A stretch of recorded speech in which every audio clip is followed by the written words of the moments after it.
சீரியல்களின் full எபிசோடுகளை Sun டிவியில் ஒளிபரப்பான உடனே எக்ஸ்க்ளூசிவாக சன் நெக்ஸ்டில் மட்டும் ஃப்ரீயா பாருங்கள். வீட்டு பக்கம் யாராவது ஆள் நடமாட்டம் பார்த்த மாதிரி? வீட்டுக்கு வரதுக்கு முன்னாடினா அதுக்கு முன்னாடி நான் கடைக்கு போய் ட்ரிங்க்ஸ் வாங்கிட்டு இருந்தேன். அப்புறம் கார் எடுத்துட்டு நேரா வீட்டுக்கு தான் வந்தேன். அப்புறம்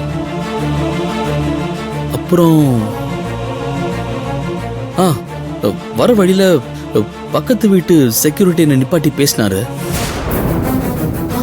செக்யூரிட்டியா? அவர் என்ன பேசினாரு உங்ககிட்ட?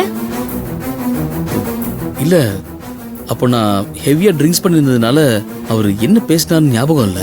சரி, அந்த செக்யூரிட்டி உங்ககிட்ட அதுக்கு முன்னாடி பேசிருக்காரா? உங்களுக்கு எப்படி பழக்கம்? எப்போது என்ன பார்க்கும்போது என்கிட்ட பேசுவாரு. அடிக்கடி என்கிட்ட ஏதாச்சும் காசு கேட்பாரு. நானும் அவருக்கு காசு கொடுப்பேன், அவ்வளவுதான்.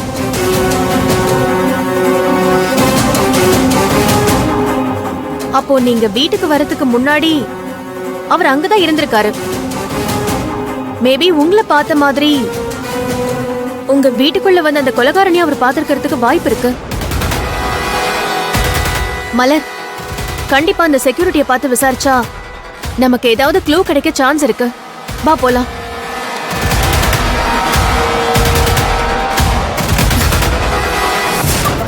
அர்ஜுன், மலர், நீ தைரியமா இரு. கண்டிப்பா உன்னை நாங்க ரிலீஸ் பண்ணி கூட்டிட்டு போயிடுவோம். நீ மனச தளர விட்டுறாத, நம்பிக்கையோட இரு, சரியா?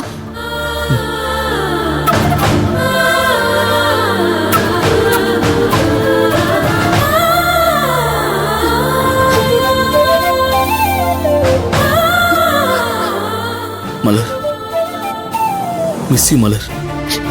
நானும் உன்னை ரொம்ப மிஸ் பண்றேன். நீ இல்லாம எனக்கு என்னமோ மாதிரி இருக்கு. என்னால டைம் ஆயிடுச்சு, பேசினது போதும், கிளம்புங்க. தம்பி வாங்க. மலர், வர.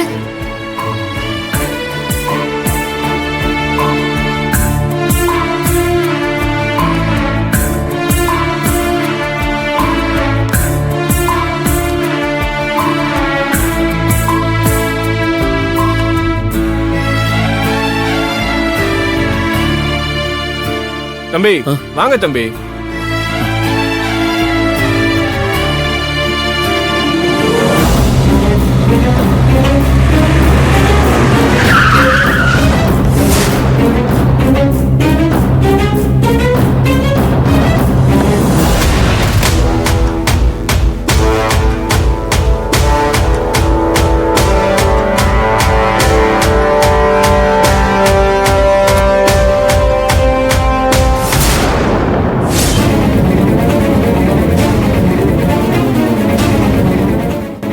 யமுனா, இங்க என்ன பண்ணிட்டு இருக்க? இந்த பொண்ணோட கேஸை நீ எடுத்து நடத்த போறியா? சார், மலர் பாவம் சார், அவளோட husband. Will you please shut up? என்ன எனக்கு எதிராக செயல்படுறியா? ஐயோ, எனக்கு அப்படியெல்லாம் எண்ணம் இல்ல சார். என் ஃப்ரெண்டுக்கு நான் ஹெல்ப் பண்ணணும், அது மட்டும்தான் சார் என் மைண்ட்ல இருக்கு. நீ எனக்கு விசுவாசமா காலையே சுத்தி வர ஜூனியரா இருப்பேன்னு பார்த்தா எனக்கே தெரியாம என் காலை வாரி விடுறியா? இல்ல சார், ஆக்சுவலி நான் இதை பத்தி உங்ககிட்ட. வாயை திறக்காதன்னு சொல்லிட்டேன். நீ என்கிட்ட ஜூனியரா ஜாயின் பண்ணி உருப்படியா ஒன்னும் கிடைக்கல. அதுக்குள்ள தனியா கேஸ் எடுத்து நடத்த ஆசையா? அதுவும் நான் வேணான்னு சொல்லி தூக்கி போட்ட அந்த கேஸ வெள்ளை சட்டை கருப்பு கோட்டை மட்டும் போட்டா வக்கீல் இல்லம்மா. இதுக்கு ஒரு பெரிய நாலேஜ் வேணும். கிரிமினல் தாட்ஸ் ரத்தத்துல ஊறி இருக்கணும். எதிர்கட்சிக்காரங்க கேட்கிற கிராஸ் கொஸ்டினுக்கெல்லாம் சரளமா பதில் சொல்லணும். உன்னால முடியுமா? அதெல்லாம் பல்லே முளைக்கல, அதுக்குள்ள உனக்கு பக்கோடா கேக்குதா? சார், நான் என்ன சொல்ல வரேன்னு கொஞ்சம் கேளுங்க சார். நீ சொல்றத கேட்கறதுக்கு நான் ஒன்னும் நீ வச்ச ஆள் கிடையாது. எங்கேயோ ஒரு மூலையில இருந்த உன்னை என் ஜூனியரா ஏத்துக்கிட்டு உன்னை வாழ்க்கையில டெவலப் ஆக்கி விடலான்னு பார்த்தா என்னையே ஏறி மிதிச்சிட்டு போலான்னு பாக்குறியா? சார், யமுனாவை நீங்க தப்பா புரிஞ்சிட்டு இருக்கீங்க. அவ எனக்காக தான் இந்த கேஸ்ல இறங்கணும்னு நினைக்கிறாளே தவிர உங்களை எதிர்க்கணுங்கிறது அவளோட நோக்கமே கிடையாது. நீங்க என்ன வெறும் கிளையண்டா தான் பாக்குறீங்க. ஆனா இவ எனக்கு க்ளோஸ் ஃப்ரெண்டு சார். சின்ன வயசுல ஒன்னா அக்கா தங்கச்சி மாதிரி பழகி இருக்கோம். இப்போ என்னோட ஹஸ்பண்ட் ஒரு பொய்யான கொலை வழக்குல மாட்டிக்கிட்டு ஜெயில்ல தண்டனை அனுபவிச்சிட்டு இருக்காரு. ஒரு ஃப்ரெண்ட் கஷ்டத்துல இருக்கான்னு தெரிஞ்சும் எப்படியோ போகட்டும்னு விடாம இந்த நேரத்துல எனக்கு உறுதுணையா இருக்கணும்னு நினைக்கிறா. என் புருஷனை காப்பாத்த வேண்டியது அவளோட பொறுப்புன்னு நினைக்கிறா. சார், அதனாலதான் சார் இந்த கேஸ் அவ எடுத்து நடத்துறா. ஓ அப்படியா? என்னோட இத்தனை வருஷ எக்ஸ்பீரியன்ஸ்ல சொல்றேன், இந்த கேஸ பொறுத்த வரைக்கும் யார் நினைச்சாலும் ஜெயிக்க முடியாது. ஆப்போசிட்ல எல்லாமே அவ்வளவு ஸ்ட்ராங்கா இருக்கு. அதனாலதான் நான் இந்த கேஸையே எடுக்கல.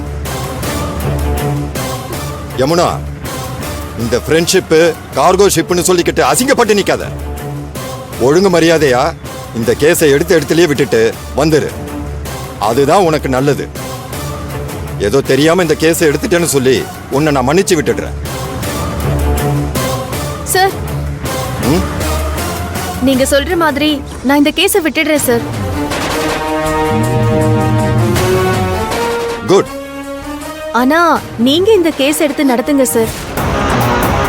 என்ன சார் அப்படி பாக்குறீங்க? எனக்கு பதிலா நீங்க இந்த கேஸ் எடுத்து நடத்தி அது மூலமா என் ஃப்ரெண்டோட ஹஸ்பண்ட் வெளியில வந்தாலும் எனக்கு சந்தோஷம் தான் சார். அவளுக்கு இப்ப இருக்கிற ஒரே நம்பிக்கையும் ஆறுதலும் நான் மட்டும்தான் சார். நீங்க சொல்றீங்கன்றதுக்காக அவளை அப்படியே விட்டுட்டு என்னால வர முடியாது சார். சொல்லுங்க சார், நீங்க இந்த கேஸ் எடுத்து நடத்துறீங்களா? என்ன லாக் பண்றியா? பேச்சுல மடக்குறியா? உன்னோட டேலண்ட் என்னன்னு காட்டுறதுக்கு ட்ரை பண்றியா? சார், நீங்க அப்படி நினைச்சா நான் ஒண்ணும் பண்ண முடியாது சார். என்னைக்கு என்ன எதிர்க்க துணிஞ்சிட்டியோ அப்பவே நீ எனக்கு ஜூனியரா இருக்கிற தகுதியை இழந்துட்ட. இனிமே என் சர்க்கிள்குள்ளேயே நீ வரக்கூடாது. நான் என்ன சார் அவ்வளவு பெரிய தப்பு பண்ணிட்டேன்? தப்புதான், அது இப்ப தெரியாது. நீ இந்த கேஸ்ல தோத்து கரியரை தொலைச்சிட்டு நிப்ப பாரு, அப்போ தெரியும். Get lost. Sir, okay sir, நான் போறேன். நீங்க எனக்கு சீனியரும் இல்ல, நான் உங்களோட ஜூனியரும் இல்ல. யமுனா, ப்ளீஸ் அவசரப்படாத. நீ இரு மலர். ஒரு நிரபராதிய காப்பாத்த யூஸ் ஆகாத இந்த படிப்பு எதுக்கு, இந்த கெரியர் எதுக்கு? சார், நீங்க இல்ல, அந்த கடவுளே இறங்கி வந்து சொன்னாலும் சரி, நான் என் ஃப்ரெண்டு மலருக்காக நிப்பேன். அவ புருஷன் அர்ஜுன் எந்த தப்பும் பண்ணாத ஒரு நிரபராதின்னு கோர்ட்ல நிரூபிச்சு வெளியே கொண்டு வந்து மலரோட சேர்த்து வச்சு கம்பீரமா நடக்க வைப்பேன். இதெல்லாம் வெறும் கனவா மட்டும்தான் இருக்க போகுது. புலிய பார்த்து பூனை கோடு போட்டுக்கிட்ட கதையை கேட்டிருக்கியா? இப்ப சொல்றேன், எல்லாரும் முன்னாடியும் நீ இந்த கேஸ்ல தோத்து அவமானப்பட்டு நிக்கதான் போற.